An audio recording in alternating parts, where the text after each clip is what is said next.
আসসালামু আলাইকুম, কেমন আছো তোমরা? Welcome to back my another video. So guys, আজকের ভিডিওতে আমরা তাণ্ডবের ফরকাস্ট রিঅ্যাকশন দেবো। সো তোমাদের অনেক মনে হয় ভালো লাগবে এবং ভিডিও শেষে একটা ব্যাপারে কথা বলবো।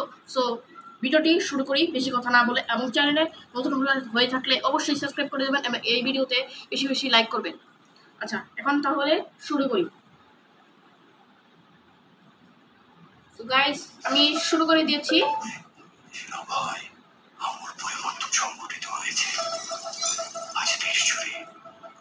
কিন্তু অনেকটা চোরকি থেকে তোমাদের একটা জিনিস দেখাচ্ছি। ওই দেখো, একটা পুলিশের মাথা ওই দিক হয়ে আছে, ওর ডান সাইড দিকে। সো এটা কি ওরা মনে হয় খেয়াল করে নাই, আমার যা মনে হয়। সো দেখি এখন ভিডিওটি।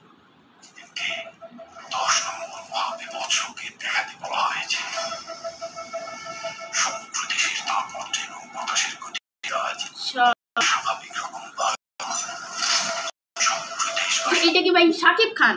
এটা যদি শাকিব অনেক একটা জোর ব্যাপার হবে, এবং গেস যে এটা কি শাকিব খান অন্য। সো দেখি তোমরা গেস করতে পারো কিনা। ভাই শুটটা কিন্তু সেই। ও ভাই sub, from the director of Surongo Tufan, from the director Raihan Rafi। ভাই এই গানটা কিন্তু সেই, যে শুটটা ভাই সাব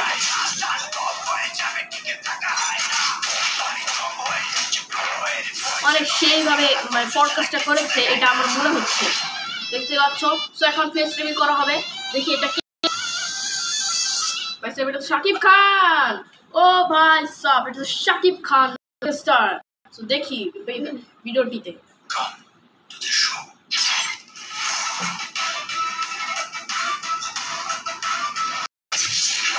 ভাই যেভাবে অ্যাকশনটা দেখাচ্ছে, মেগাস্টার শাকিব খান। তাণ্ডব, এটা কত সেকেন্ড? ও আচ্ছা, 1 মিনিট 41 সেকেন্ড। সো গাইস, আজকে ভিডিওটি এই পর্যন্ত। যদি ভিডিওটি ভালো লাগে অবশ্যই লাইক, কমেন্ট এবং শেয়ার করে দিবেন। এবং যেটা নিয়ে আমি আলোচনা করতে চেয়েছিলাম সেটা হলো যে আপনারা অনেকেই জানেন যে মুভি রিলিজ হয়েছে, এটা পাইরেসির কবলে পড়েছে। সো পাইরেসি করাটা খুবই একটা জঘন্যতম একটা কাজ। সো যারা করেছেন তাদের উদ্দেশ্যে আমি বলছি, আপনাদের ছোট ভাই হিসেবে বলছি যে এটা করেন না। কারণ এটা করলে বাংলাদেশের যে ইন্ডাস্ট্রি মুভি ইন্ডাস্ট্রিতে একটা বড় ধরনের ক্ষতি হবে, এবং বাংলাদেশের মুভি যেটা উচ্চতা লেভেলটা আর বাড়বে না।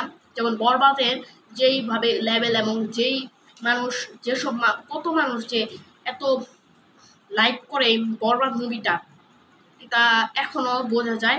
সো তাণ্ডবও অনেক ভালো মুভি হতে পারে যদি আপনারা পাইরেসি আর না করেন। সো যারা করেন তাদের উদ্দেশ্যে এটা বলছি। সো কেউ মাইন্ড করবেন না। সো এটা বলা ছিল। সো দেখা হবে অন্য কোনো ভিডিওতে। আসসালামু আলাইকুম।